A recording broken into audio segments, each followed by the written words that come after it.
It's not live, right? Live. No. It's already live. Go on that side. चले जाओ, चले जाओ.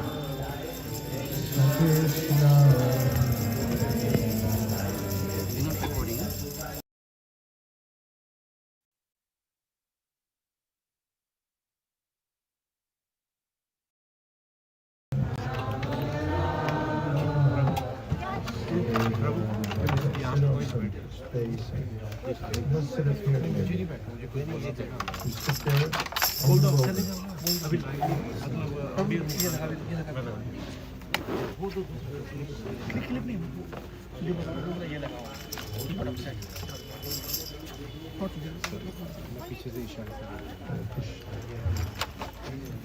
Please make yourself at home.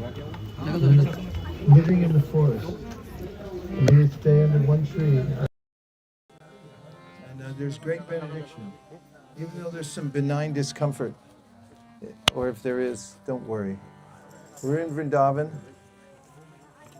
She would have prayed to become a bush here, so that the dust rising up from the lotus feet of the gopis would land on his head.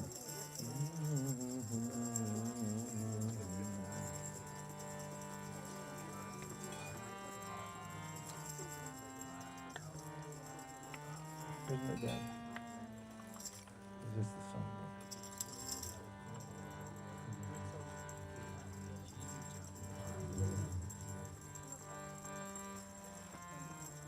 And Sri Chaitanya Mahaprabhu, after several attempts, came to Vrindavan. He had tried once, but so many people were following him, and Sanatana Goswami recommended to him gently that going to Vrindavan with so many people will not be fruitful. This is a place for deep contemplation, to feel the atmosphere.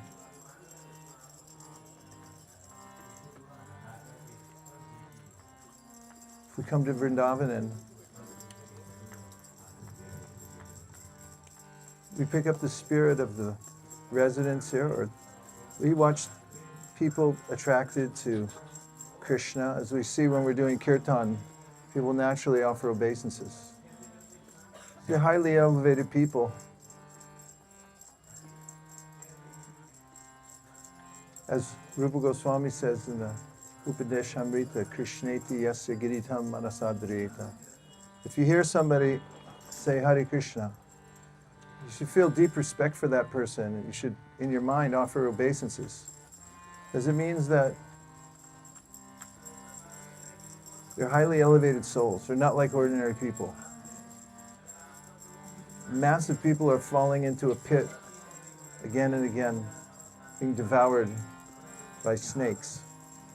Snakes of the material senses, desires for dominating others, envy. Those who chant the holy name have graduated amongst all the living entities in the world.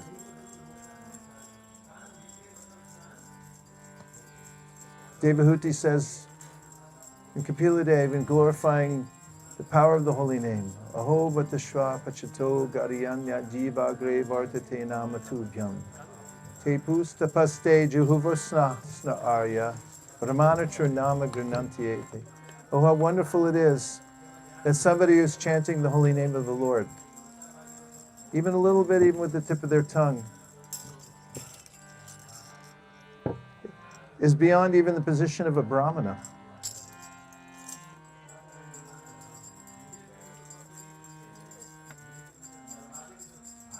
Just by once chanting the holy name of the Lord, even accidentally. Srimad Bhagavatam, Sanketya Parihasam Va Stovam Helanam Evava Vaikuntha Nama Grahanam Asheshaga Haram Harim. So many, I won't start with so many, I don't like that.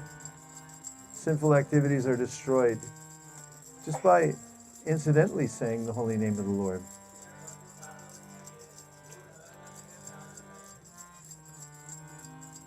Kavi Yogendra says, if somebody chants with great feeling,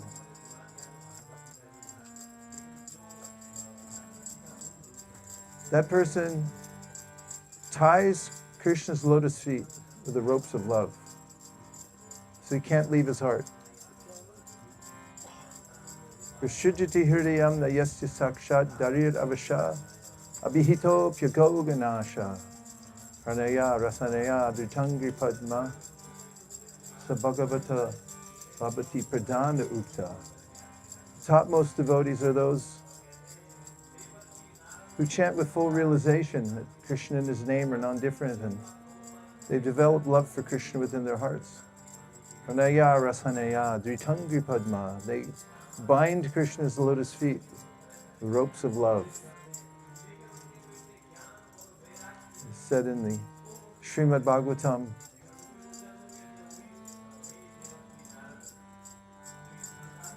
let's see, person who's hearing about Krishna captures Krishna within the heart. As Prabhupada says, he can't leave. He becomes packed up, Prabhupada said, within the heart of the person who's always hearing about him. So, Srila Prabhupada gave us the means to constantly stay in contact with Krishna by chanting and by hearing and coming to Vrindavan.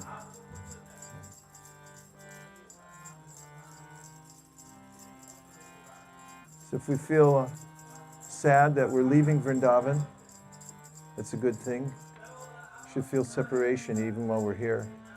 I never want to leave. That's a good thing.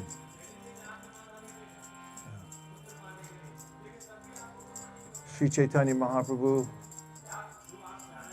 calls out to us, remember that our life is so precious. We've had opportunities many times in the womb. A fortunate soul comes to consciousness and realizes that I've been here many times, but some are captured when they come out of the womb by the glaring external energy and they forget. So Chaitanya Mahaprabhu came to remind us. He said, please wake up.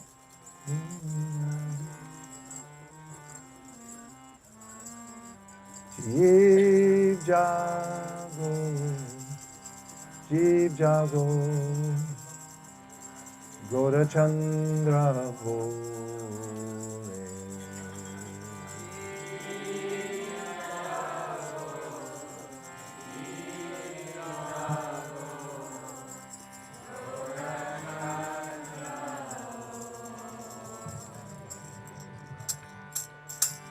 Jeev jago, Jeev jago, Gaura Chandra bole.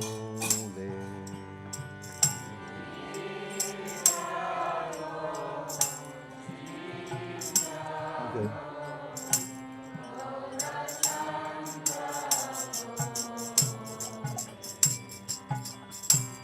Kota nidra jao maya isha chira khole.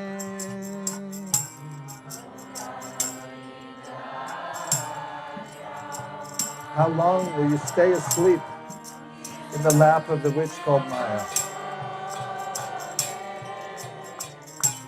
Kota nidra jao maya pisha chira khole.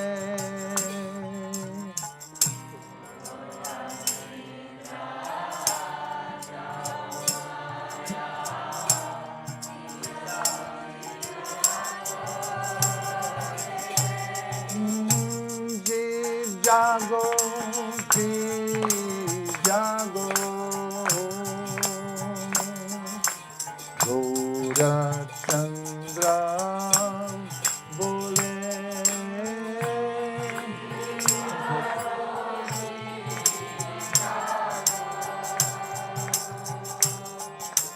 Gaura Chandra Bole Jeev Jago Jeev Jago Gaura Chandra Bole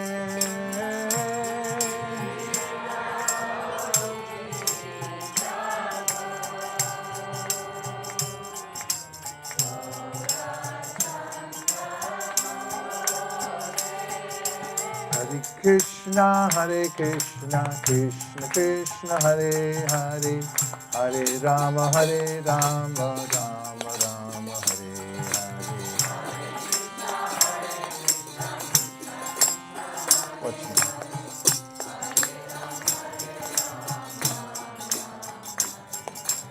Hare Krishna, Krishna Krishna, Hare Hare, Hare Rama, Rama Rama, Hare Hare.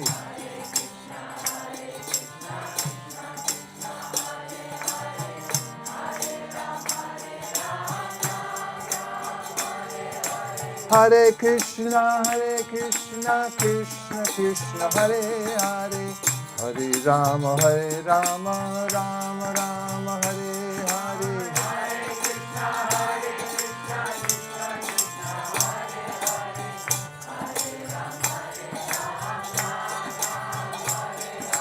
Hare Krishna, Krishna Krishna, Hare Hare, Hare Rama, Rama Rama, Hare Hare, Hare Krishna, Krishna. That's it.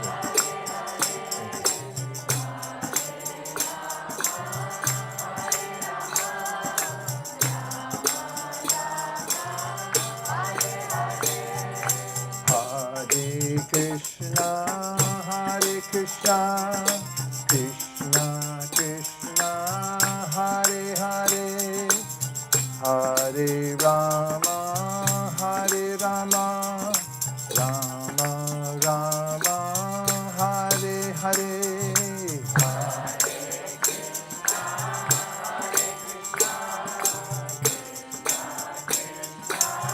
Krishna,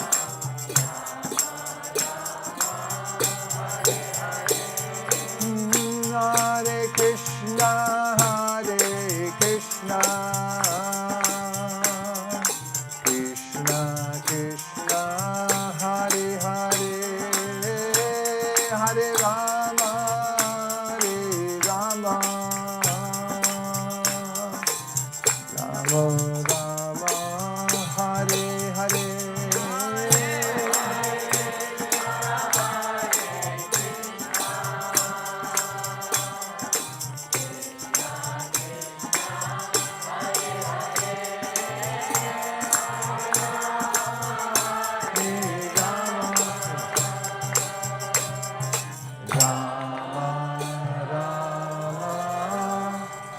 Hare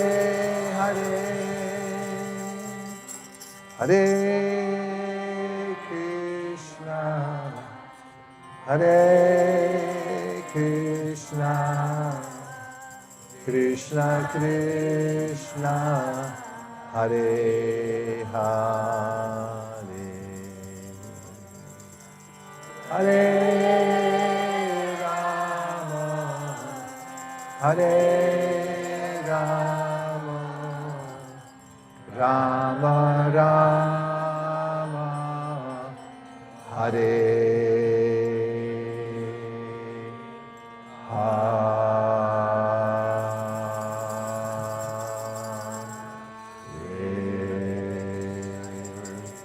Go Premanande.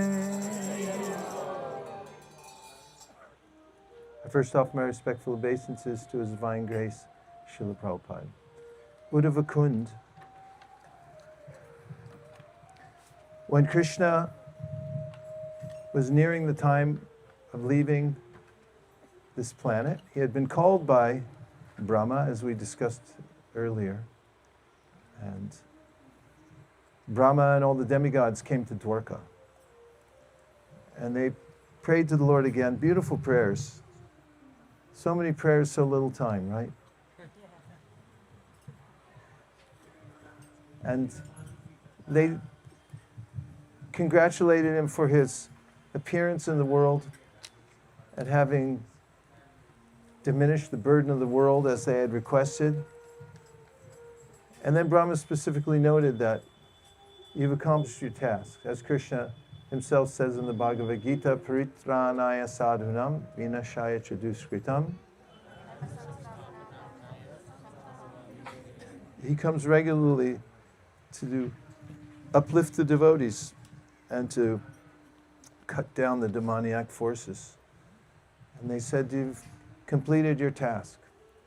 They also mentioned that the Yadu dynasty was very powerful on the planet Earth. There were millions and millions of members in that dynasty. And all of them had extraordinary power. And so after the demigods, that was a hint they left. The demigods left, and Uddhava had noted the meetings, that the demigods had come. So he came to Dwarka to meet with Krishna. This is the time when Krishna spoke the Uddhava Gita. Sometimes people think it's when Krishna was sitting by the Saraswati after Prabhas, just before he left the planet, Maushala Lila. But it's there in Dwarka that he came because Uddhava was intelligent and super intelligent. He could understand Krishna's intention, why the demigods had come. So he came there for some instruction out of feeling attachment to Krishna. And Krishna instructed him and then told him that he should go to Badarik Ashram to continue the teachings to different stages.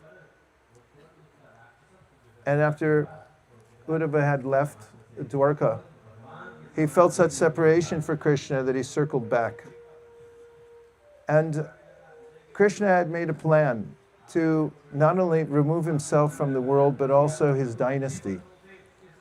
We know that Samba and many of the other young devotees from the Yadu clan had gone and made an offense to these sages because they had dressed Samba up as a girl.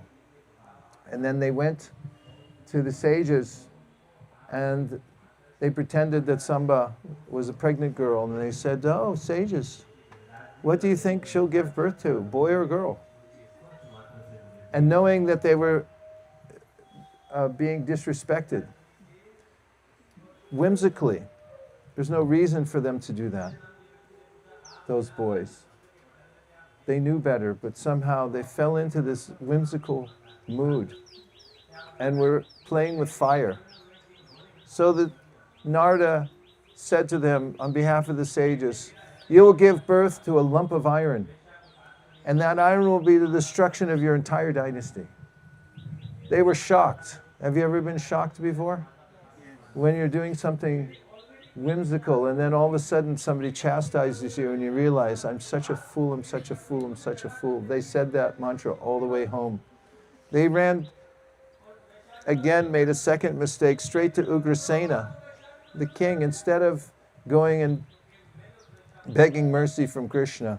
And Ugrasena again made a mistake because he could have gone and taken shelter of Krishna, but instead he took matters into his own hands.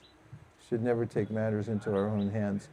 He ordered that that lump be ground to powder. So they ground it to powder and they threw it in the ocean. That should be the end of it, right? It's not the end of it. There was a little chunk left. They couldn't grind the last part down. They threw the lot of it into the ocean. Those filings drifted and they became these stalks that grow along the shore. They look like ordinary stalks, but they were made of solid iron to be used later as weapons. The Yadu dynasty would destroy themselves. And that little piece of iron that was left over was swallowed by a fish. And there was a simple person. He was a hunter, fisher, gatherer, and he was fishing and he caught the fish. He brought it home for a tasty little snack. And he opened it up, there was a lump of iron inside its belly, so he took it out and he thought, ooh, this would be for an arrowhead. So he attached it to the arrow. So Krishna's drama is tightening. And there's a way in which Krishna didn't want to leave behind, according to Srila Bhaktisiddhanta and other acharyas, this powerful dynasty. The earth would not be able to handle them, especially without him there. And we find that when there's a powerful leader, many powerful followers, and the leader leaves the world, there's chaos. In fact, this is in sociological terms. I mentioned the other day, Max Weber, the German sociologist, an economist, he talked about routinization of charisma, that after a charismatic leader leaves, then there's need to find the means to contain that charisma and systematize it so that people can continue practicing. But even in that endeavor, there are many missteps, and it's hard to hold that energy. What to speak of the entire Yadu dynasty? So Krishna wanted to remove them. There's another reason. He didn't want the message of Krishna consciousness to be in the priority of the family. This is also a tendency that when Krishna appears in a certain place, in a certain family, then the family members, as the generations go along, say, we have proprietorship over these mantras, over the teachings, only our people can initiate other people. This is one of the reasons that Krishna removed the Yadu dynasty. He wanted it to come down through the chain of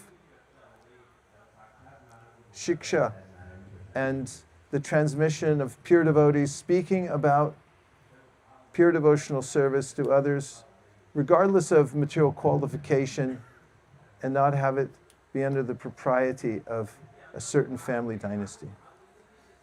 So as that plot thickened, and Krishna invited the residents of the Yadu dynasty to come to Prabhas, which is the place where they would fight and kill one another. You see how the Battle of Kurukshetra is shaped up, and everyone thought it could be avoided, but there are ways in which there are forces in this world that mount and nobody can do anything about them. You can watch in slow motion and still you can pray that it doesn't happen, but Krishna has his own plan. When Krishna brought his relatives together at Prabhas and they got intoxicated and they began to kill each other, out of anger, they pulled out these rods that had providentially grown there, and there was a mass killing of all of them, killing each other. Meanwhile, Krishna had gone near the Saraswati River in a contemplative mood and was leaning against a banyan tree. And Uddhava, feeling separation from the Lord, had circled back again. And he came near Prabhas, and by Krishna's arrangement, he found Krishna leaning against a tree, like if you were leaning against this tree. See if you can do that. Oh, either one of you. And then he had 1 foot, I don't know if you can do this, you have to be limber, over one, yeah, like that, and then lean against the tree. Krishna was leaning against a small banyan tree in a thoughtful mood when Uddhava came back, and he sat down to take the association of the Lord. He began to speak again, and at that time Maitreya just happened to be walking by, and he came and sat down also to hear the Lord's instructions to Uddhava. So after that, he got Uddhava instructions from the Lord again to go to Badarik Ashram. But on his way, he stopped here in Vrindavan, and he met with Vidura. And Vidura inquired from him about the welfare of the Yadu dynasty. It's very interesting because he already knew that they were annihilated at that time. But Prabhupada said, he says in his purport, he asked for psychological reasons. And it's that although all these things are happening, it seems bewildering. We need to talk about them to other devotees. How is this happening? How are these things going on? He got some solace talking to Uddhava. He asked him about Vrindavan. And Uddhava then, as Prabhupada mentions and as the verse says, had to pull himself away from the spiritual realm to come to the present in order to talk to Vidura. Because he says that pure devotees have dual citizenship. Although they're walking in this world, their hearts and minds are fully absorbed in the spiritual world. They live in both places at one time. And they spoke about Krishna, they spoke about Vrindavan, and they spoke about the demise of the Yadu dynasty. But what's most poignant is that Uddhava told Vidura that just before Krishna left this world, he talked about you. He mentioned you as his dearmost. And upon hearing this, Vidura could not contain himself. To think that the Lord remembered him before he left the world. He became uncontrollably emotional to think of that. In the Sri Upanishad it says, Vayuranilam amritam atedam bashmantam shariram om kratos smarakritam smara, kratos smarakritam smara. Let this temporary body be burnt to ashes, and let the air of life be merged with the totality of air. Now, O my Lord, please remember all my sacrifices. And because you are the ultimate beneficiary, please remember all that I have done for you. And Srila Prabhupada writes in the first paragraph of his purport to that verse, the devotee doesn't have to remind Krishna of what he's done for him. Krishna remembers everything that the devotee does for him. And Krishna is deeply grateful. Even in the Bhagavad Gita, Prabhupada uses this verse again and again where he says, Neha bikramanashosti pratyavayona vidyate. In context of how much Krishna appreciates even the smallest act of devotional service. In contrast, you can work for your entire life for a master in this world, and at the end, maybe they'll give you a watch. I don't think they even give that anymore. You usually show up and they're waiting for you with a little box, and they say you got 15 minutes to clear out. There's no love in the material world. But Krishna is so grateful and so loving that he appreciates his devotees for anything that they do. Uddhava went to Badarika Ashram, and Vidura had asked him that please become my spiritual master, and he declined. He said, Maitreya just heard from the Lord, and besides, he's senior to me, because Vidura was older at that time, older than Uddhava. And he said, better if you accept him as a spiritual master. So then we have the talks between Vidura and Maitreya. We'll read a verse from the songbook. I hope you brought yours. If not, please share with somebody. This is a famous verse.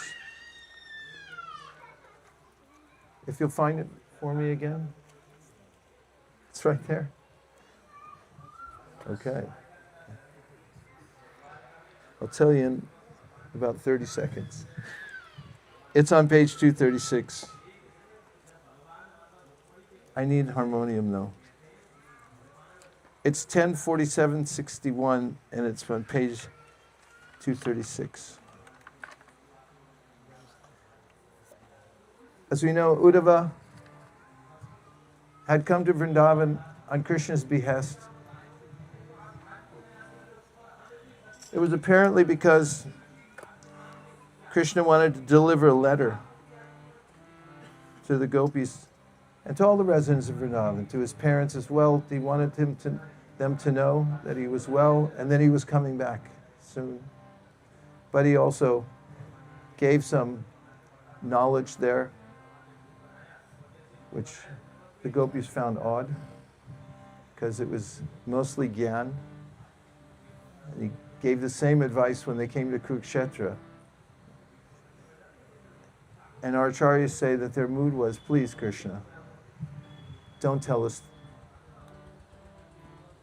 dry knowledge. We're not Gyanis, we're not yogis, we're gopis.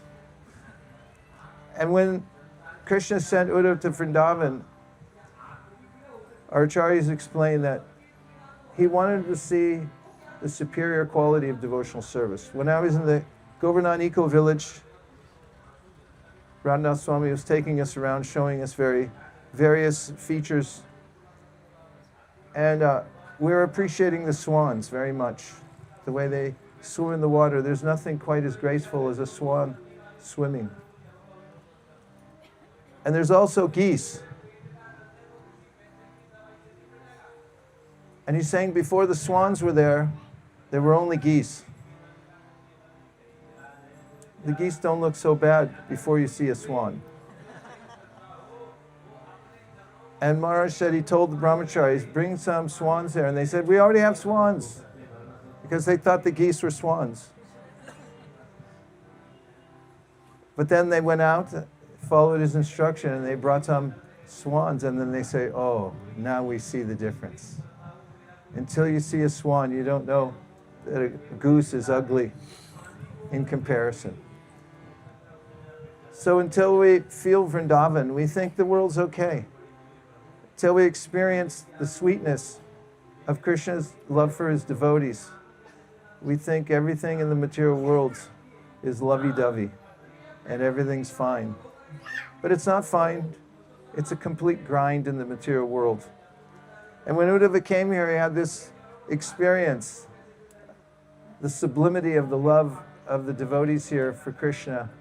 It was so powerful to him. He gave this verse to all of us to remember and sing. And just one note about hierarchies, that the spiritual method is that the higher the devotee, the more humble they are. In the Brihad Bhagavatamrita, it is said that along with advancement in bhakti, there's a proportionate amount of dainya, or utter humility, and feeling of being very small and useless in the service of the Lord. So Uddhava was glorified all over the world. He used to advise Krishna. In fact, the Rajasuya Yagya was designed, or at least the approach to it was designed by Uddhava, by Krishna's request. He gave him his full confidence to organize such things. I won't go into the details right now. But he was highly trusted by Krishna. He was trained by Brihaspati himself. And he was Krishna's advisor. Haridasya Varyo, he's one of the three in Shastra said are the best devotees.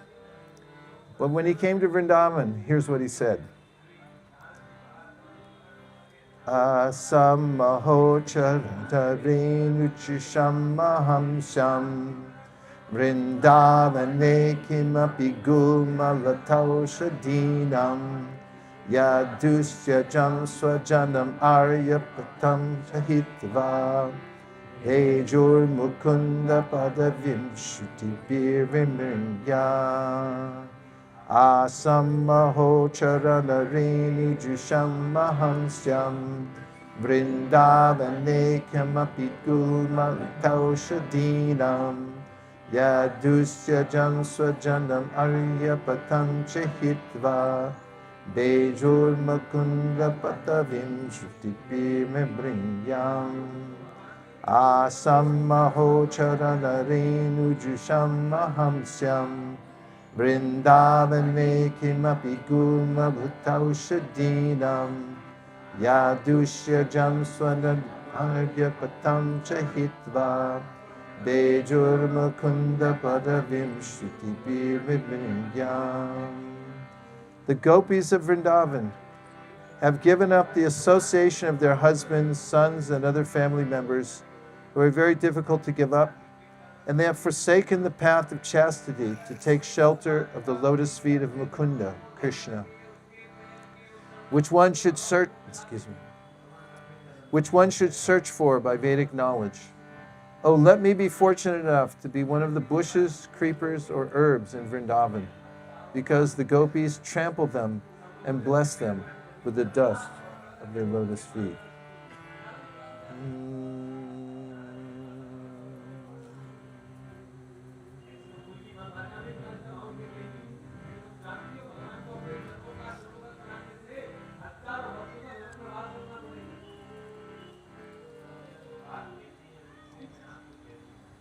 Dear Srila Prabhupada, dear Sri Chaitanya Mahaprabhu, dear Sri Panchatattva, dear Sri Uddhava, if you so desire, please let us become the servants of the servants of the servants of the servants of those who have a taste for serving Krishna here in Sri Vrindavan Dham. May we approach the lotus feet of Lord Chaitanya Mahaprabhu and Lord Nityananda by serving them and spreading the Sankirtan movement, and thereby gain their mercy to enter into the mood of Vrindavan, which is to bring all souls closer to Krishna. Thank you for considering our request. Om Tat Sat. Everyone agrees with this prayer, in whole or in part. Please say Hare Krishna. Hare Krishna. This is our penultimate day, and since we're all sitting here, I just want to say that this has been an unforgettable experience. And next time, everybody come to Puri first. We'll go Mayapur, Puri, Vrindavan, and then we'll call in sick like Sanatana Goswami and say, we're not coming home. But we will at some point. Does that sound okay? Yes. Okay. Thank you very much, everyone. Divyanam Prabhu, would you like to tell us anything? Okay. The rickshaws are going to take us to the bus. We're going back to Radhakund to complete your parikram.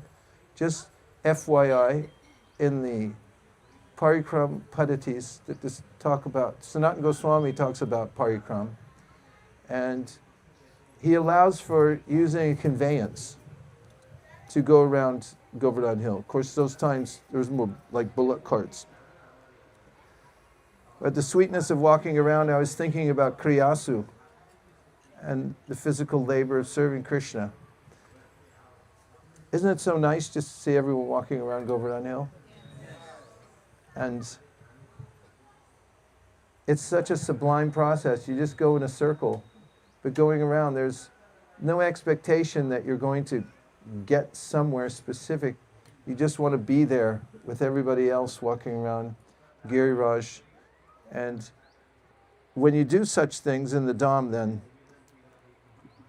you can watch your whole life and previous lives like on a movie screen.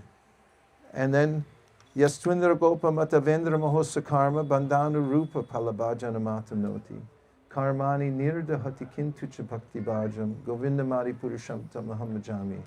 Krishna evaporates all your previous karmas with every step walking around Govardhan Hill.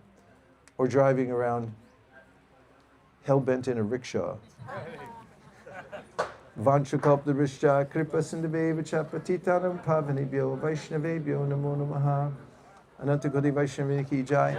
We'll see you all back at the ashram, because we all live in one ashram. The cleaning ladies in Puri, they were asking Ananda Vrindavan, because she speaks Oriya, and they saw all of us there, and they were saying, where are you all from? She said, America and some of us UK. And she said, do you all live together in one ashram? So we kind of do for a while. Hare Krishna. Jai. Jai.